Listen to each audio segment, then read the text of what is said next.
channel. I thought today we would just, hang out, catch up.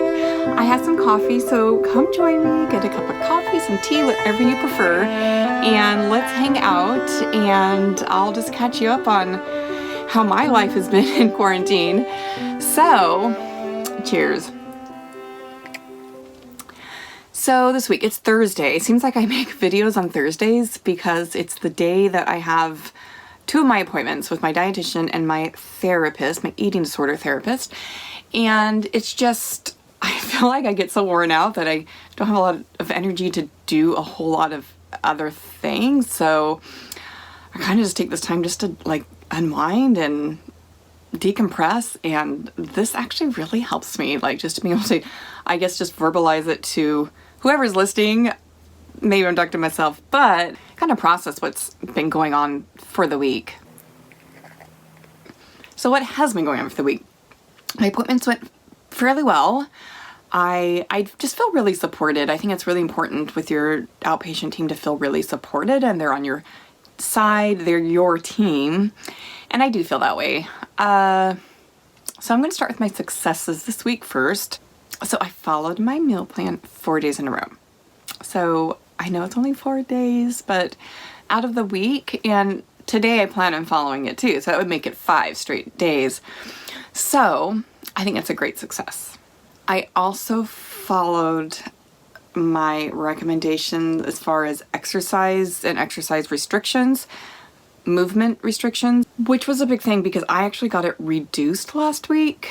I had some rough days the week before and a couple weeks in a row-ish. She took away some of my exercise and movement guidelines. She reduced my guidelines. So if you haven't been in treatment, it might seem well, how can someone else tell you what to do for exercising? And really, the answer is because it's their responsibility to keep us medically safe. And if you tend to, like me, as she said today, I'm pretty sensitive to when I start restricting and over-exercising, my body reacts. I get really orthostatic. My heart kind of acts weird. My blood pressure dips really low. And my heart rate dips really low. So it's their job to keep us medically safe. So I try to do my best and follow the guidelines and my recommendations, which I did last week. So I feel like that's a huge success. And the other thing is, I think I've been in the kitchen fixing my kids' meals more and cleaning up, which I know sounds weird. But before the quarantine, my mom was coming down 3 times a week and helping her kids with dinners and packing their lunches for the next day because they were going to school. Well, so with all of this, my mom's not coming down, which, yeah, I'm here. I can physically do all that. It gives me a lot of anxiety. So the other thing, my dietitian, I was really happy. She said, I need to acknowledge that and give credit to the fact that you have been kind of forced with this quarantine into parts of recovery that you weren't even choosing or we haven't even discussed, which is I'm, having to go in there and, take care of my own kids, which sounds like a lot, but I'm fine taking care of my kids, but going to the kitchen, fixing the meals, cleaning up after the meals, just gives me a lot of anxiety. So doing that, I have to, and I've been doing it. So she wanted to give me a lot of credit for that.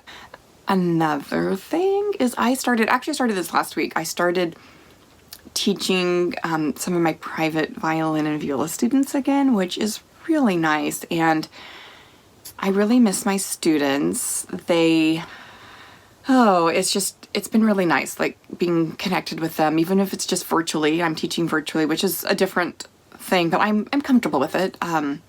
My students are more advanced, so it's kind of easier to, I guess, work with them. They've worked with me for so long. For instance, this student that I've worked with, I've had her since she was 6 years old, and she is 18 now. She's graduating from high school.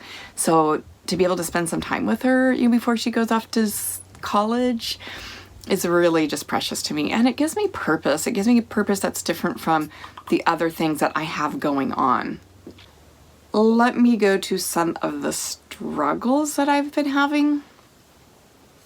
And yes, I had some really good days, and they were the most recent days.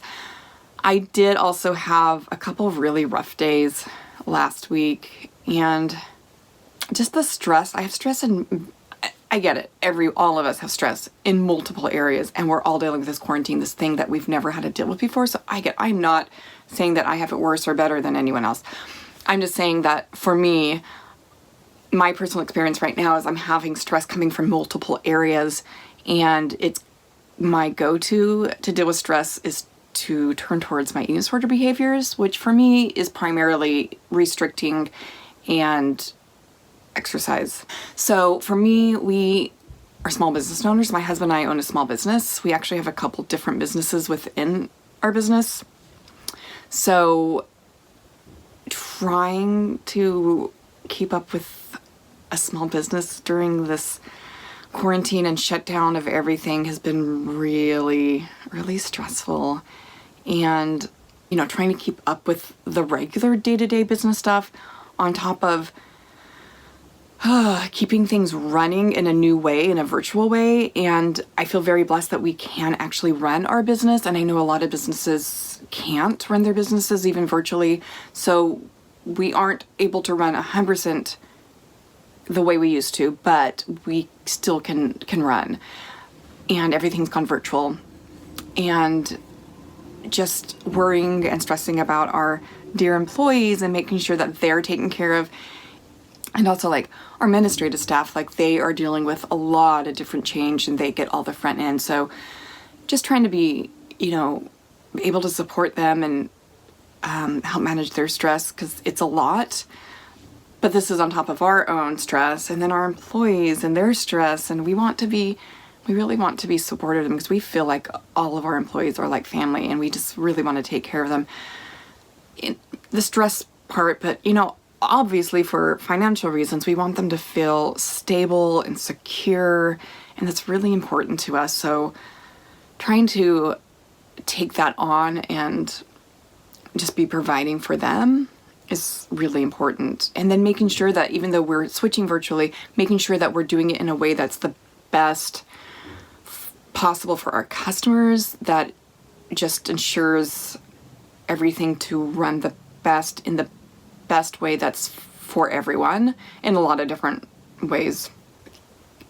Retaining all of our customers and trying to create new programs and new ways that we can gain new business, because this is usually a time of year that we gain a lot of business. So it's hard to kind of have that kind of halt and what can we do differently? What can we do to think outside the box to make things still happen so that we can still be gaining momentum before we go into one of our slower times of our business, and which will be coming up in a few months. So on top of that, my husband and I own the business together, so balancing our business with our marriage, and we have kids, and that can be tricky, and our kids are now doing distance learning. They're doing awesome. I can't actually complain about that. They're doing really well with it. But still, it's a change. It's, they have their own stresses with everything. And so, I just feel responsible for a lot of people. Top of all of that, it's recovery. I'm struggling because I feel like there's so many things right now that I feel like something has to give. And I can't give up our business. I can't give up on our employees. I can't give up on our customers, our community. I feel like I can't give up on my marriage, my family, my kids. I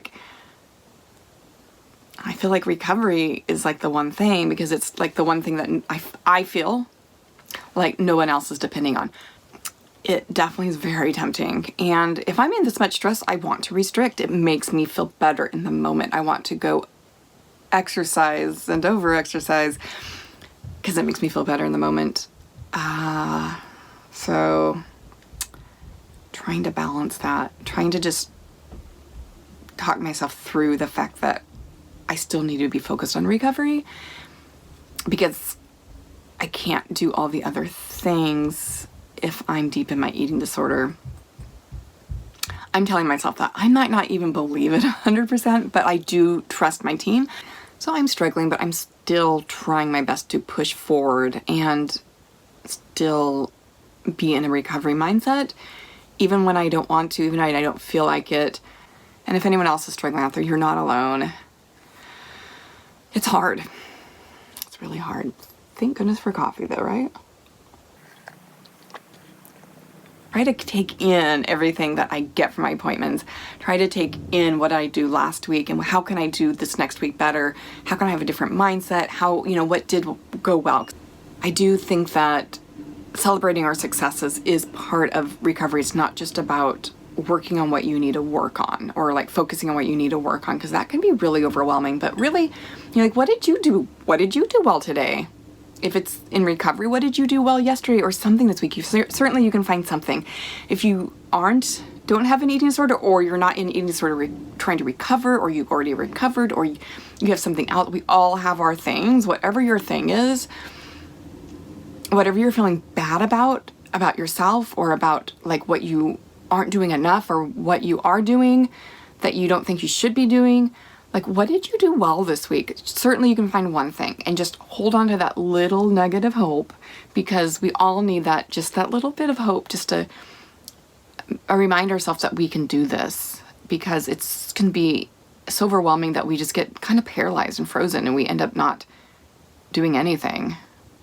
Even if we're active and we're feeling like we're being productive, sometimes we're not actually doing that as much as we think. So I guess I need to do more taking care of myself, self-care. I know I get really sarcastic and snarky about it, but I guess it's just not how, sometimes self-care and like stuff like that makes me more anxious. So I know I need to do it. We all need to, and it's okay. It's okay. It's okay to be able to do that and take time. A couple of my videos ago when I posted about Easter and how we had a cake decorating contest for my family, and I used to bake and decorate cakes a lot. It's something I really like. I don't feel like I'm a really creative person, which I know everyone thinks, well, if you're a musician, you're creative. I think I'm creative in certain ways, but I'm also really analytical. So like baking, I don't enjoy cooking as much. I like baking because it's all measured and it's very, precise, and there's a science behind it that you get to actually see science work when it goes in and out of the oven. So I really like that part of it, but I also feel like it's something I can do.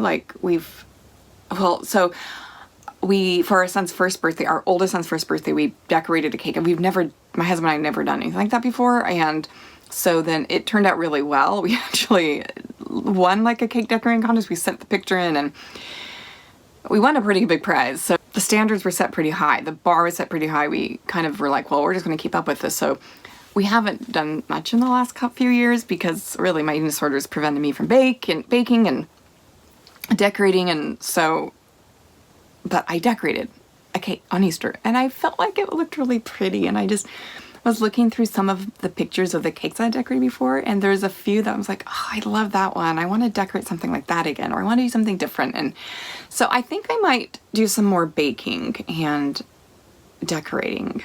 And I think that would be actually really relaxing. As long as I kind of separate it and do the baking in one day and maybe the decorating in another day, I can get pretty triggered and overwhelmed if I do too much in the kitchen, but I think that would be really nice. So I'm hoping. So these are some of the cakes. I'm going to show you some of the cakes that I decorated before. So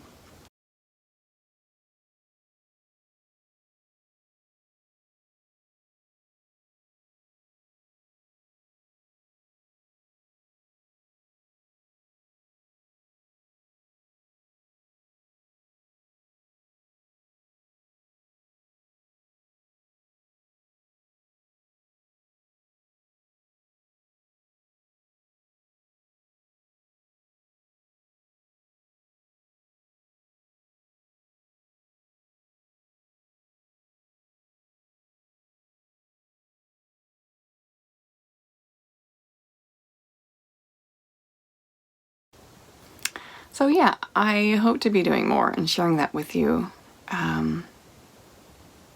just looking for different parts of my life that I can like pull back into.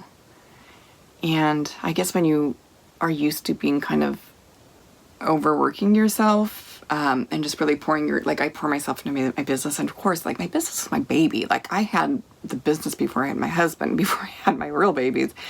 What are you struggling with? And what are your successes? Let's focus on that. What did we have successes on? Let's kind of reflect back on what our struggles were and what can we do this week. Not even what can we do differently, but what can we do this week? What steps can we take? And yeah, so I hope you guys are having a good week. I just, still, this is really, really helpful for me to be able just to process, like I said, on Thursday. So, you know, I don't know, maybe I'll do that again next Thursday. Just grab some coffee and we'll just chat, and I'll let you know how I'm doing. I want you guys to let me know how you're doing. I really do care. I really do care about all of you guys, anyone who's watching. It makes me feel like I can talk to somebody else, especially right now in this quarantine. It's, you know, very isolating, which my eating disorder loves. It loves to isolate, and it can kind of grow in that. So I need to do things that allow me not to, or kind of force me not to isolate. And so this is one thing that I'm doing to like not completely isolate, and it does kind of bring me out of my shell a little bit. And I hope you guys don't feel like you're alone, that I'm really talking to you, every one of you. So thanks for watching my channel. I really appreciate it. And if you could subscribe, that would make me feel happy. You want to like this video, it would make me feel happy too. No pressure. I just appreciate everyone.